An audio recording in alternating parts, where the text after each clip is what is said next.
huge updates on Tucker Kraft's return from injury and his contract extension with Green Bay. Also, a draft prospect who is just what the Packers defense needs, and a Packers fan favorite making a major change. I'm Jacob Brandenburg, and this is Tucker Kraft is making great strides, literally, in his recovery from a torn ACL, and the Packers just got a major break in negotiations for a new contract with their star tight end. Before we get into all that, thank you for clicking on this video. The channel has jumped to nearly 800 subscribers in less than 2 weeks. I'm sorry, I was out of town for Easter weekend, so I fell behind a little bit, but I'll keep cranking out videos, and we should be over 1,000 subscribers before the NFL draft. Now, you can help with that by subscribing to the channel, liking these videos, share them with some other Packers fans that you know, and I would love to hear from you in the comments about things in this video or anything going on with the Green Bay Packers.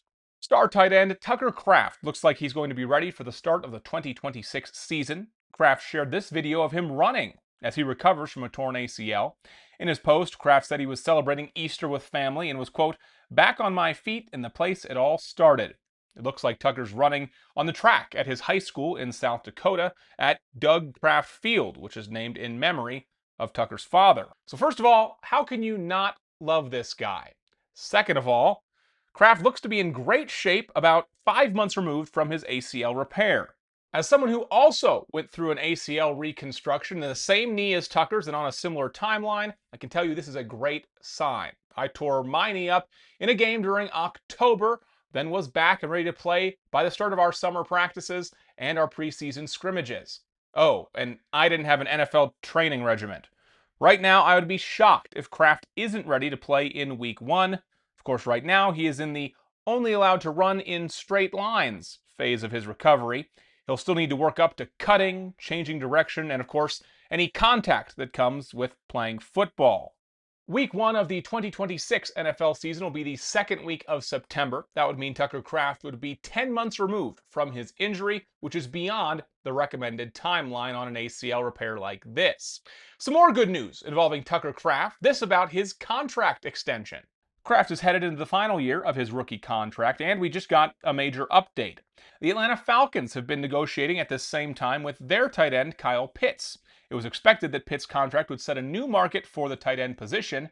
However, the Falcons gave Pitts the 1-year franchise tag, and he's reportedly signed it. This means the Packers won't have to match or pay even more than a Pitts deal. Isaiah Likely just signed a 3-year deal with the Giants that averages out to about $13 million per year. George Kittle and Trey McBride are the highest paid tight ends in the league, both making $19 million a year. So expect Kraft to fall somewhere in that range, as when he's healthy, he's showed to be one of the best tight ends in football.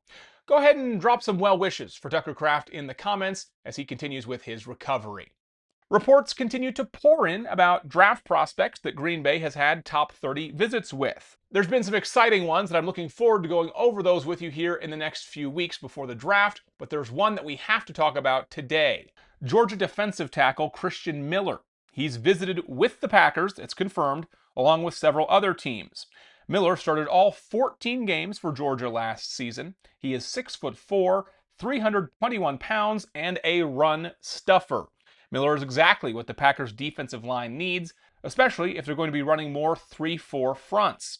Some knocks on Miller are that even at 321 pounds, he's technically still a little lean to be a true 3-4 nose guard, and he could do a better job against double teams. But Miller has the versatility to play defensive end in a 3-4 if needed. He doesn't have to be a defensive tackle.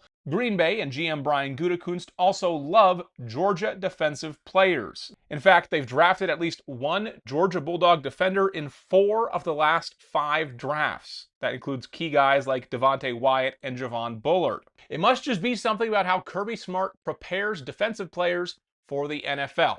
Miller's projecting as a 2nd-round pick right now, so the Packers could draft him at number 52 overall if he is still there. I think that would be a great use of the first pick that Green Bay has in this year's draft, and a good way to get things started and fill a major need.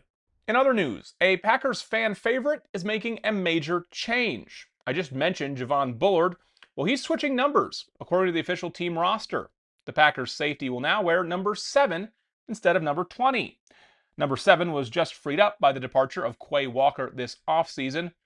But why 7? Bullard wore number 22 at Georgia and was number 1 in high school. It seems the explanation is just that 7 is a really cool football number, and now anybody can wear a single digit regardless of position.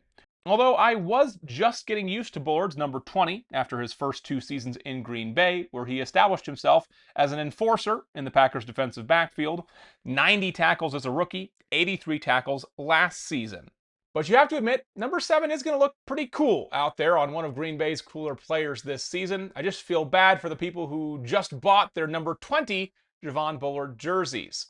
That's going to do it for this episode of Go Pack Show. Thank you again for watching. Reminder to subscribe to the channel. We'll have a lot more draft content coming out here as we get closer and closer to that. I know it's not as exciting without a first-round pick this year, but as we talked about today, that second-round pick is probably where Green Bay is going to find a starter, whether that be a defensive tackle, maybe a defensive back. There's a lot of those guys that they're bringing in for visits as well, or maybe something else, maybe a little bit of a surprise. We'll cover that all here on Go Pack Show.